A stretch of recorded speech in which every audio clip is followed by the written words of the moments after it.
शान from विशांक law academy. आज हम पढ़ने जा रहे हैं आपका सेक्शन 164 के सब क्लॉज 5 से लेके 6 तक। हमने इससे पहले आपका डिस्कस करा था 164 के 1 और 164 के सब क्लॉज 1 से लेके 4 तक। तो उसमें आपका कन्फेशन रिकॉर्ड की बात करा था और 164 के सब क्लॉज 5 से लेके 6 तक आपका बात करता है स्टेटमेंट रिकॉर्ड की। अब स्टेटमेंट किसकी? स्टेटमेंट आपकी यहाँ पर बात करें तो किसी की भी हो सकती है, किसी भी की मतलब यानी कि आपका विटनेस की भी हो सकती है, कोई स्टेटमेंट है या कोई बात है वो रिकॉर्ड। क्योंकि कन्फेशन का मतलब क्या था?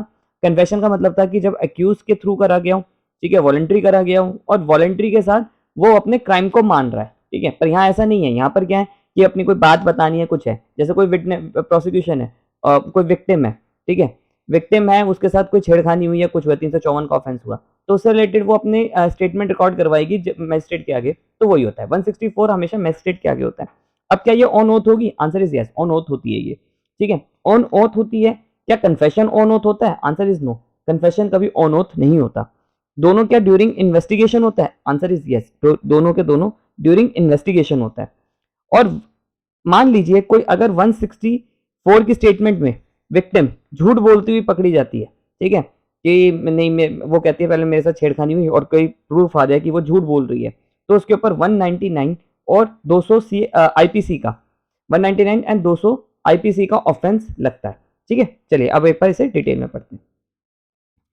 164 का फिफ्थ वाला क्या कह रहा है? Any statement other than the confession, यानी कि कन्फेशन को पहले हटा रहा है कि any statement made under subsection 1 shall be recorded in the manner provided in evidence, जो भी एविडेंस के तरीके से उसी की तरह माना जाएगा, ठीक है। The magistrate best fitted to the circumstances of the case and shall be, और यहाँ पर मैजिस्ट्रेट को आपका ऑन ओथ लेनी पड़ेगी, ऑन ओथ होगी, ठीक है, यानी कि मैं जो बोल रही हूँ सच बोल रही हूँ।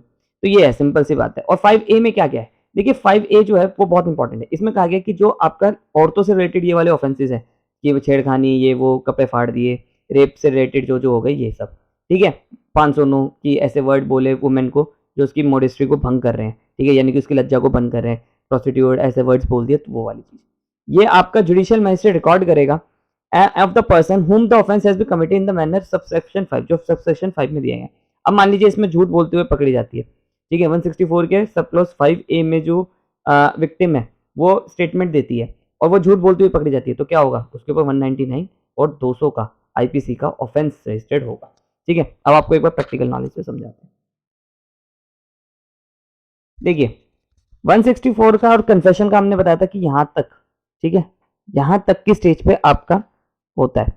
तो आपका क्या स्टेटमेंट भी ऐसा है? हाँ, स्टेटमेंट भी आपका ट्रायल बिगिन होने से पहले, यानी कि चार्जशीट आने से पहले आपका यहाँ तक, ठीक है, जब जज कॉग्निजेंस ले रहा था उससे पहले पहले जितना भी है उस स्टेज से पहले आपका कभी भी कन्फेशन सॉरी स्टेटमेंट रिकॉर्ड होती है।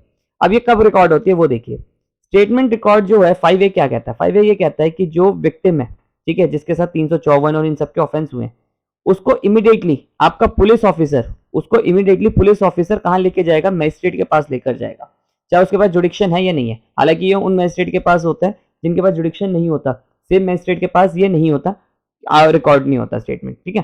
तो यहाँ पर क्या, उस मजिस्ट्रेट के पास लेके जाएंगे जहां पर उसके स्टेटमेंट रिकॉर्ड करवानी है। अब मजिस्ट्रेट के पास पुलिस वाले क्यों लेके जाते हैं? क्यों है? क्या वैल्यू क्या है इसकी? एविडेंशियल वैल्यू क्या है?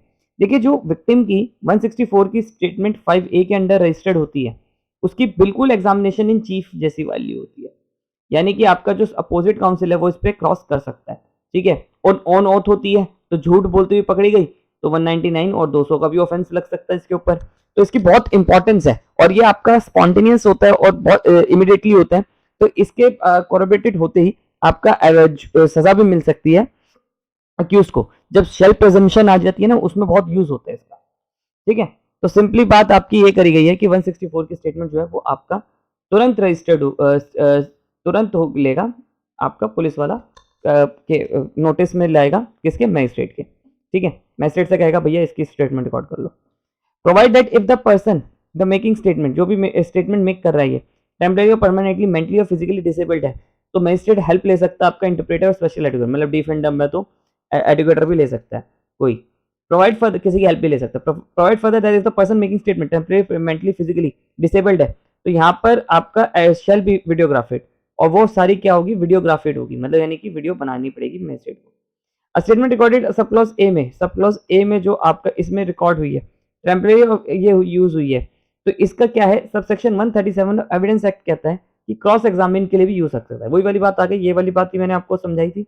इसमें क्या था कि आपका 137 में क्या है कि जैसे मान लो 164 5A सब क्लॉज 5A में एक विक्टिम ने अपनी स्टेटमेंट दी, वो आपका बिल्कुल एग्जामिनेशन इन चीफ की तरह यूज करी जाएगी। एग्जामिनेशन चीफ की तरह मतलब यानी कि अपोजिट वकील इस पे क्रॉस कर सकता है कि आपने ये बोला था, ये नहीं बोला था। ऑन ऑन होती है तो फायदा भी होता है इसका, ठीक है। तो सिंपली बात ये कह रहा है, the magistrate record a confession of the statement under this forward.